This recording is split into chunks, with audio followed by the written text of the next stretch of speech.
Start on the first word, just saying. Okay, so we will be talking about Obamacare, also known as the Affordable Care. It is health insurance for the not so wealthy people. It is to make sure that everyone has the opportunity to gain health insurance. And if you are below the poverty level, it pays for about 95% of your needed health insurance. There are about 50.2 million Americans right now without health insurance, but with the Affordable Care Act, that number will change rapidly. Just think about this. If you were to get sick or have cancer, would you want to be denied health insurance just because of your condition? With the Affordable Care Act, that will not happen. If you wish for insurance, your wish must be granted. Like, how could someone deny someone insurance when most need it? I don't understand that. No matter what your pre-existing condition is, they must provide you with health insurance. Also, when you go off to college, I'm pretty sure no one wants to pay for health insurance, and you won't have to do that because now with the Affordable Care Act, you can stay on your parents' plan until you're 26, and by the time you're 26, you should be financially stable, or at least headed that way, and you should be ready to pay on your own. But by 26, most parents won't want to pay for their kids' health care. Because they're 26 and they can provide for themselves. Well, if they want to provide for themselves, yeah. And it covers about 9 million young Americans, and that's very helpful. And I'm pretty sure that no one would want to pay for other people's medical expenses. And before the Affordable Care Act, that is what was happening. People would take a trip to the emergency room and would have to leave without paying because they couldn't. And who was going to pay for that visit? But eventually you paid off by all the other people who visit the ER. The wealthy would have to pay more to make up for it. Like, that's not fair. But now everyone wants to pay their own amount.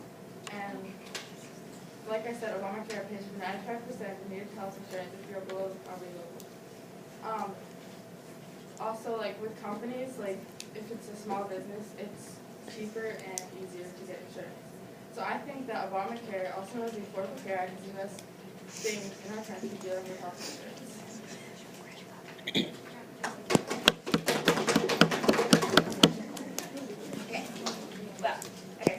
So most people in the United States really don't want Obamacare because, one, the website, it took like 8 days to be signed up for it.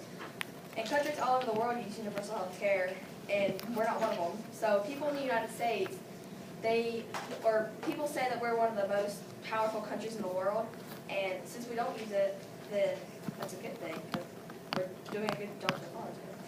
And then people are starting to question if we want universal health care. American citizens are saying it's time for a change. People say that Obamacare is ruining the healthcare system. So we should keep the same methods that we had since it was working for us before. Lots of people will be unemployed because of this. By 2017, 2 million jobs. Yes. Well, before when you said that, I'm gonna sit down. Okay. So by 2017, 2 million jobs will be lost.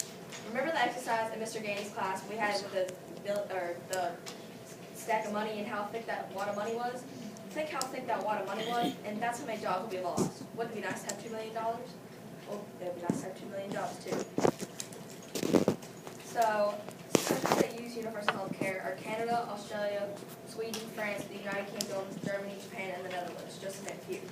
The countries that use universal health care have a higher credit score. Obamacare has made middle-class Americans' health care costs lower, but they do not know if they can keep the same doctors or insurers. American citizens have some of the same prices as people in these countries. The United States pays 26.1% in GDP, which is gross domestic product, each year, and that is some of the least of the countries in the world. And people who want Obamacare, they sign up for it, but they don't have to get it if they don't want it. So we shouldn't force people to have something that they don't want. We also rank lowest in healthcare performance. If you lost your job in the United States, you would probably use your insurance too, including dental, health, and life insurance, just to name a few. If you had Obamacare in the United States, you would not know if you had the same doctors or insurers. This is very confusing to people and causing them stress in their lives. By getting other healthcare methods, the same one we were using before, you would save lots of time and stress worrying about if you were covered or not because you have universal health, or no, wait. By getting the other healthcare method, you would still know if you were covered or not.